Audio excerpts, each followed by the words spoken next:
रहमतुल्लाहि व बरकातहू। जी नाज़रीन, इस वक्त पूरे पाकिस्तान में ये खुशियाँ मनाई जा रही हैं कि आलम इस्लाम की अजीम शख्सियत जो है इस वक्त पाकिस्तान में तशरीफ़ ला चुकी हैं। मेरी मुराद मुबल्लिग़ इस्लाम डॉक्टर ज़ाकिर नाइक हाफ़िज़हुल्लाह ताला जो इस वक्त हमारे दरमियान पाकिस्तान में मौजूद है। अल्हम्दुलिल्लाह लोग खुशियों में मुब्तला हैं, लोग अपने सवालात तैयार कर रहे हैं कि डॉक्टर ज़ाकिर साहब की गुफ्तगू में जाना है, उनसे सवालात करने हैं, हमने दीन को समझना है। ये बहुत बड़ा एक मौका है। तो इससे पहले डॉक्टर साहब कल पाकिस्तान में जब तशरीफ लाए, हुकूमती इदारों ने, हुकूमती लोगों ने उनका पुरताक इस्तकबाल किया है।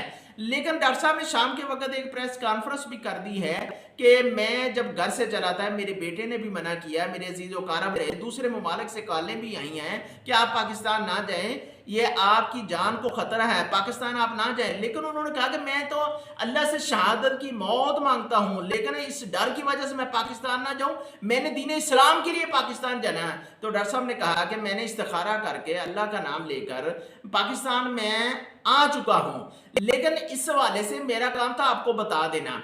लेकिन ये हमारा हक बनता है, हुकूमत का हक बनता है, हुकूमती इदारों का हक ये बनता है कि डॉक्टर साहब की मुकम्मल हिफाजत की जाए। इंशाल्लाह हमारे इदारे, हमारा पाकिस्तान जो है इंशाल्लाह डॉक्टर साहब की हिफाजत करेंगे। वो इस्लाम के एक हीरो हैं, वो इस्लाम के एक मुबल्लिग हैं। लेकिन इस वक्त बात करने का मकसद ये है कि डॉक्टर साहब अल्हम्दुलिल्लाह दीन इस्लाम के लिए आए हैं, वो इस्लाम के एक हीरो हैं, हर साथी खुशियां मना रहा है। लेकिन हमारा हक क्या बनता है कि हम डॉक्टर साहब के लिए खुसूसी तौर पर ये एक छोटी सी दुआ कर दें। हमारा हक ये है कि हम लाजमन डॉक्टर साहब की हिफाजत के लिए दुआ करें।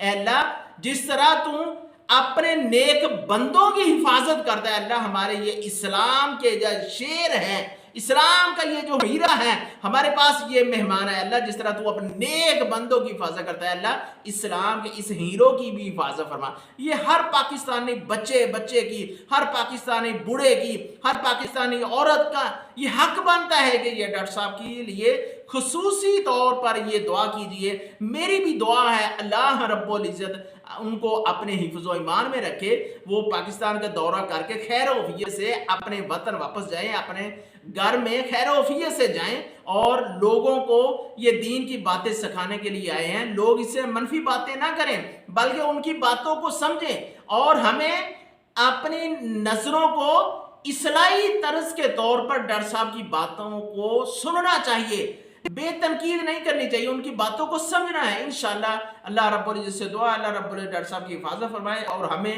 दीन इस्लाम को समझने और उस पर अमल करने की तौफीक अता फरमाए। अस्सलामु अलैकुम व रहमतुल्लाहि व बरकातहू।